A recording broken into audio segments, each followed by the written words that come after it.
CM Dhami ने किया साफ, कहा 10वीं और 12वीं का विश्वविद्यालय परीक्षा में लागू नहीं होगा नकल रोधी कानून।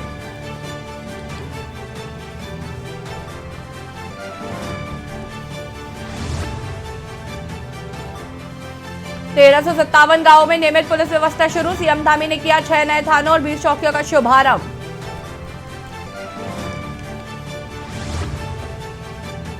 उत्तराखंड में 5,991 ग्राम पंचायतों को इंटरनेट से जोड़ने की योजना पर ब्रेक, केंद्र सरकार ने लगाई रोक।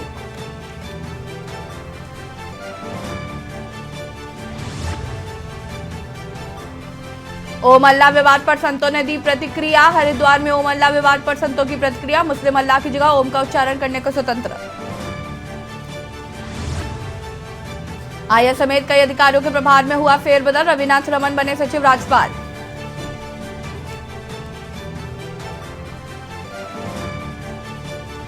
उत्तराखंड में शुष्क मौसम के बीच सर्द हवाओं से लौटी ठंड, आने वाले दिनों में भी रहेगी ठंड।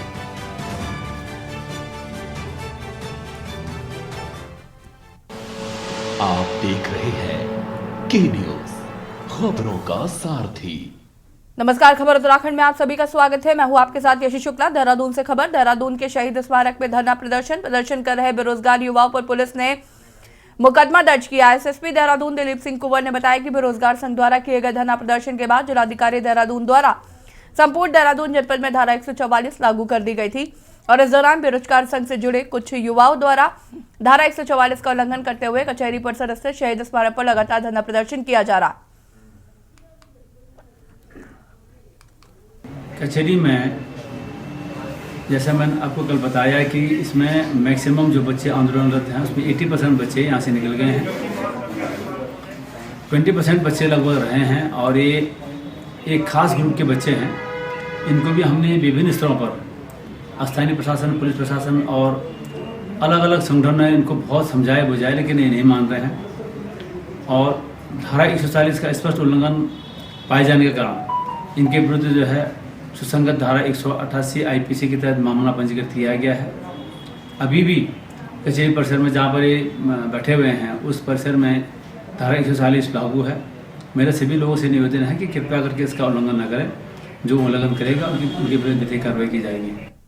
बागेश्वर जिले के जिला कार्यालय में सोमवार को आयोजित जनता दरबार में 32 जन समस्याएं दर्ज की गई हैं। जनता दरबार में आए फरियादियों की अधिकतम समस्याएं पीडब्ल्यूडी विभाग की रही। बागेश्वर जिले में लंबे समय से पीडब्ल्यूडी विभाग की कार्यशैली सवालों में रही है। फरियादियों का कहना है कि सरकार द्वारा जिन सड़कों को बनाने की स्वीकृति मिली तो निर्माणाधीन सड़कों का कार्य कशुआ गति से चल रहा है। ग्रामीण क्षेत्रों को जोड़ने वाली सड़कों को खाली खोद दिया गया है। अधिकतर कार्य पीडब्ल्यूडी विभाग का बागेश्वर जिले में आधा अधूरा पड़ा हुआ है, जिससे ग्रामीणों का पीडब्ल्यूडी विभाग से मोहभंग होना शुरू हो गया है। वहीं जिलाधिकारी बागेश्वर अनुराधा पाल ने भी पीडब्ल्यूडी विभाग की कार्यशैली पर चिंता जताई है।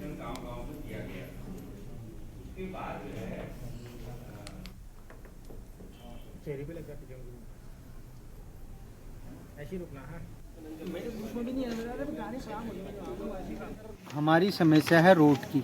जो रोड हमारी 6 साल पहले ग्राम पंचायत चचे के लिए कट चुकी है, वो खाली रोड मशीन से रास्ता बना दिया है, खाली ली काट दी है। उस रोड में 2 मोटर पुल हैं। 2 मोटर पुल में एक भी पुल नहीं बने, जिसमें कि कन्नलगढ़ नदी है जो उसमें मोटर पुल का 2 बार टेंडर लग चुका है। दोनों बार इन्होंने कैंसिल कर दिया है। तीसरी बार हम लोग ये एक्शन साहब कपकोट पिटबल्डी को मिल चुके हैं। उनको हमने बोला सर हमारा पुल का टेंडर कर दीजिए। उनने बोला भाई तुम्हारा 9 बिंदु में अल्मोड़े से वापस आया कागज, तो 9 बिंदु ठीक करके भेजे, आपका टेंडर लग जाएगा पुल का। उसके बाद हम जाते हैं तो बोलते हैं 2 बिंदु पर और वापस आ गए। पीडब्ल्यूडी विभाग के पास वर्कलोड बहुत ज़्यादा है, जेईज कम है और एरिया भी काफ़ी डिफ़िकल्ट होता है, तो इसलिए विभाग को हमेशा दिक्कत तो आती है, लेकिन ये एक बहाना ही होता है। सिर्फ अगर कोई काम करने की मंशा रखे तो वो काम अच्छे से कर पाता है। तो वह उनके एक्सीडेंट्स को भी निर्देशित किया है। कार्य इनका जेईज ए का वेतन भी रोका है। एक जेई की बहुत शिकायत आई है गरुड़ में, तो उनको जेई को तलब भी किया है और उनसे हम जितना भी जो भी छोटी कार्रवाई हो सकती है वो कर रहे हैं। अगर तभी भी इनकी कार्यशैली में सुधार नहीं आता है तो एडवर्स एंट्री के लिए प्रस्तावित किया जाएगा। खेल मंत्री रेखा आर्य ने देहरादून के रायपुर स्थित महाराणा प्रताप स्पोर्ट्स कॉलेज में उत्तराखंड ओलंपिक खेल संघ एवं अन्य खेल संघों के साथ बैठक की। वहीं इस दौरान उन्होंने सभी खेल संघों में राज्य में खिलाड़ियों की बेहतरी के लिए मिलकर काम करने के लिए आह्वान किया है। उन्होंने उत्तराखंड ओलंपिक संघ से अपेक्षा की है कि वार्षिक खेल कैलेंडर का खेल विभाग के साथ साझा किया जाए ताकि दोनों के बीच आपसी समन्वय बन सके। उन्होंने इस दौरान राज्य में खिलाड़ियों और खेल संघों का डेटा बैंक बनाने के निर्देश दिए हैं।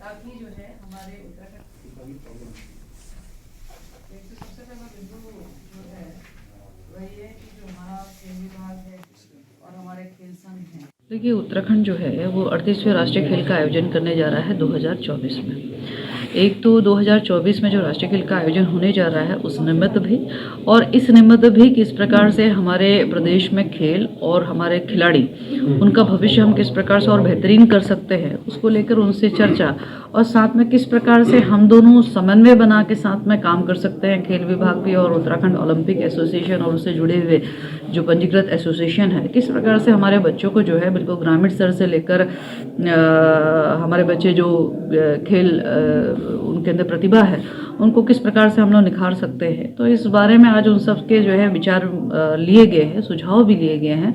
उन्होंने कुछ अपनी आवश्यकताएं खेल विभाग को बताई हैं, जिसमें कुछ एसोसिएशन ऐसे हैं जो कि बच्चों को मुफ्त में उनको खिलाने का काम, उनको कोचिंग देने का काम, उनको उनकी ट्रैवलिंग का खर्चा इस तरीके से वहन करते हैं, जिसको एसोसिएशन ने विभाग से अपेक्षा करी है कि उसमें उनको मदद मिलनी चाहिए। विभाग ने उसको नोट भी कर लिया है, और कुछ एसोसिएशन का ये कहना है कि उनको बेहतरीन कोच मिल सके।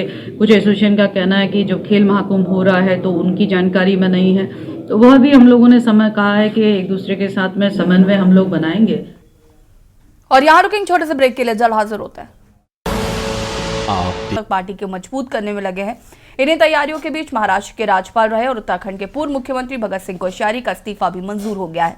कोश्यारी का कहना है कि वह अध्यक्ष के पद से इस्तीफा दे रहे हैं, लेकिन कोश्यारी के इस्तीफे के बाद माना जा रहा है कि कोश्यारी अब राज्य की सियासत में सक्रिय होंगे। लेकिन उत्तराखंड का इतिहास गवाह है कि जब जब कोश्यारी राज्य की सियासत में सक्रिय हुए हैं उन्होंने तख्ता पलट का ही काम किया है।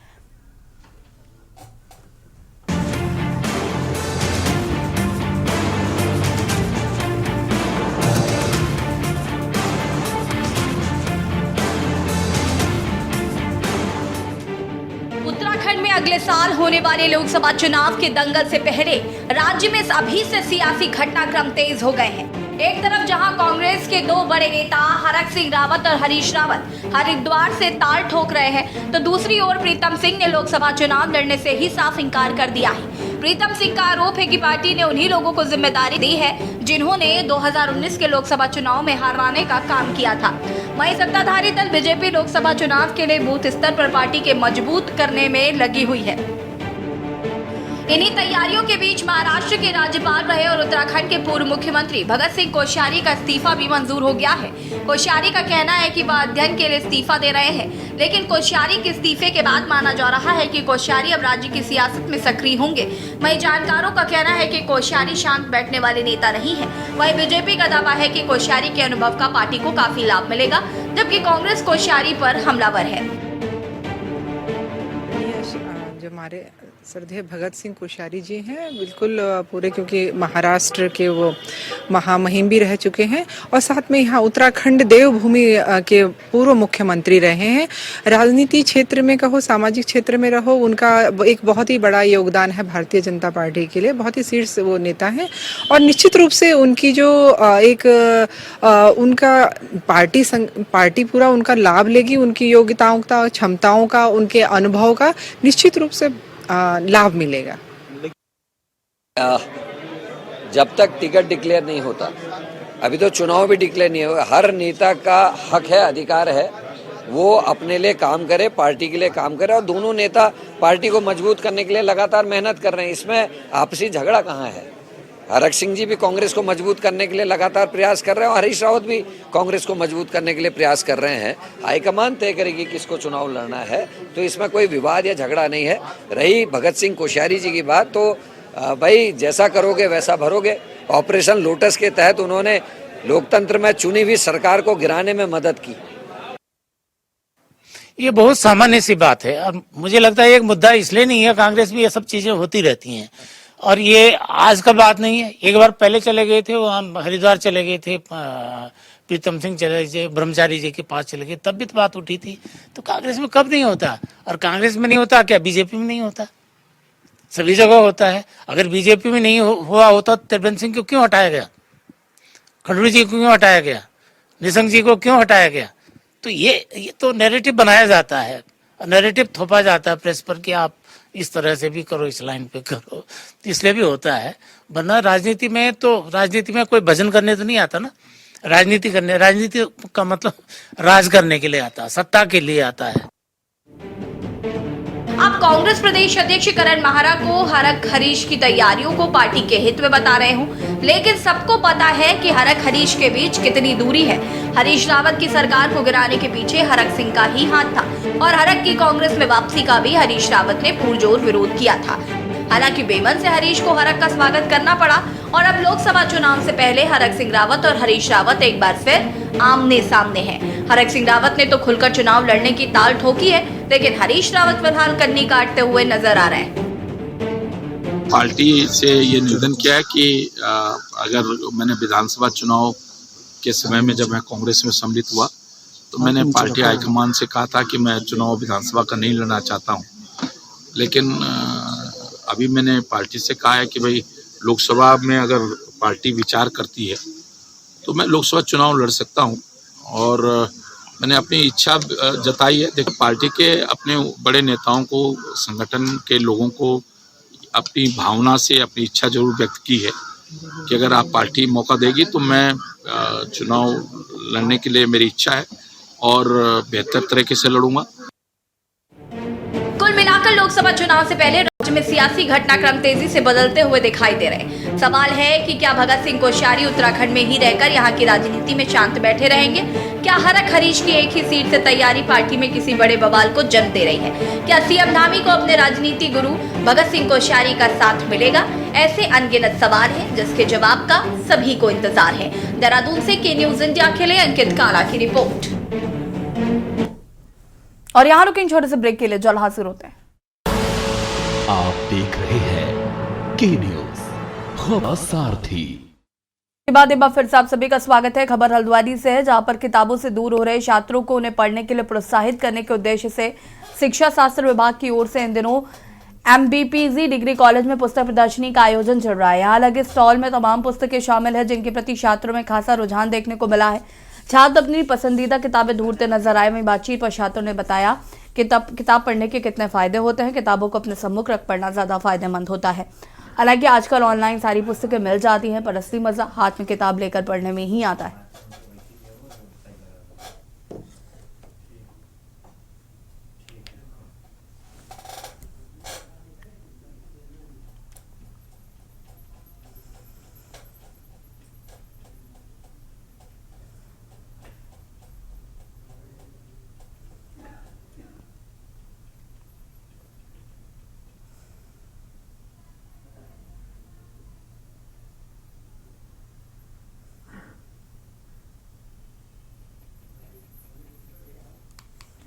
खबर हल्द्वानी से है, जहां पर MBPZ कॉलेज में छात्रों का एक दल BF BSc की NEB पुस्तकें शीघ्र उपलब्ध करवाने की मांग को लेकर एक दिवसीय धरने पर बैठा। वहीं छात्रों ने आरोप लगाते हुए कहा कि शिक्षा मंत्री हर बार कोरे आश्वासन देकर चले जाते हैं और उनकी घोषणाएं हैं कि कभी पूरी नहीं होती। कई बार इस बात को लेकर ज्ञापन दिया जा चुका है, मगर ना तो सरकार के कान में जू रेंगती है और ना ही महाविद्यालय प्रशासन इस बात का संज्ञान ले रहा है। परिसर धरने पर बैठे छात्रों ने कहा कि महाविद्यालय के शौचालय बदहाल पड़े हैं, पर कोई सुध लेना नहीं चाहता। कॉलेज परिसर में सफाई कर्मचारी नहीं है, पार्किंग की व्यवस्था नहीं है। वहीं कॉलेज के चारों ओर गंदगी पसरी है, पर कोई सुध नहीं ले रहा।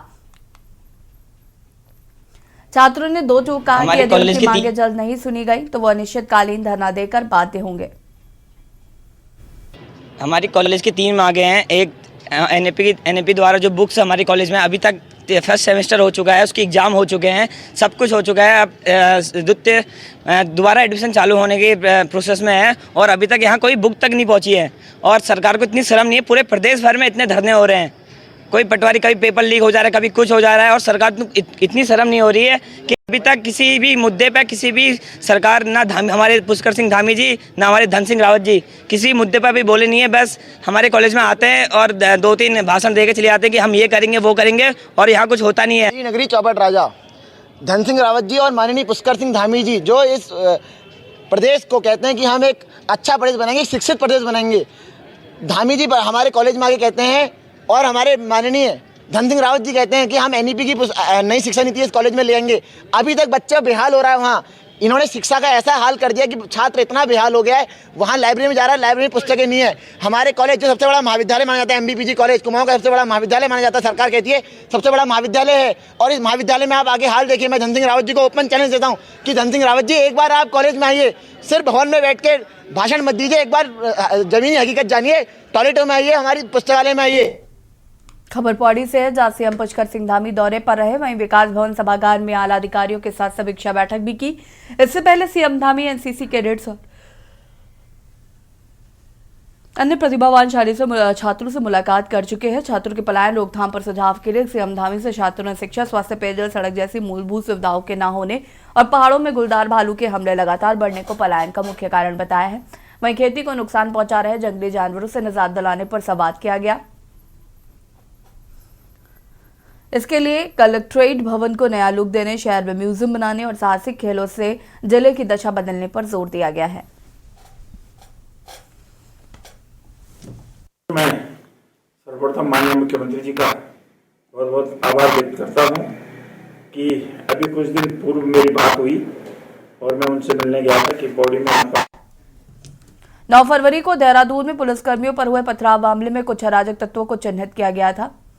ये कहना है एसएसपी देहरादून दिलीप सिंह कुंवर का। उन्होंने बताया कि बेरोजगार संघ द्वारा गांधी पार्क में दिए जा रहे धरने प्रदर्शन के दौरान कुछ असामाजिक तत्वों द्वारा अराजकता फैलाने का उद्देश्य मौके पर मौजूद पुलिसकर्मियों के ऊपर पथराव किया गया था।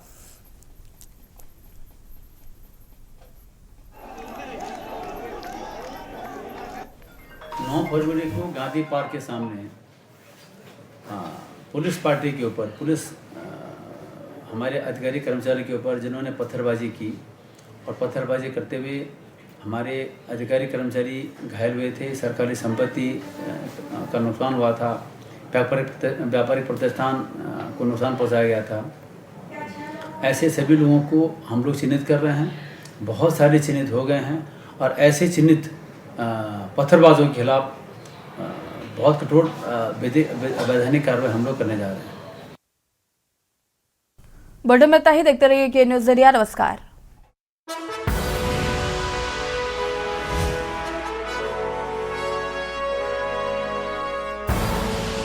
आप देख रहे हैं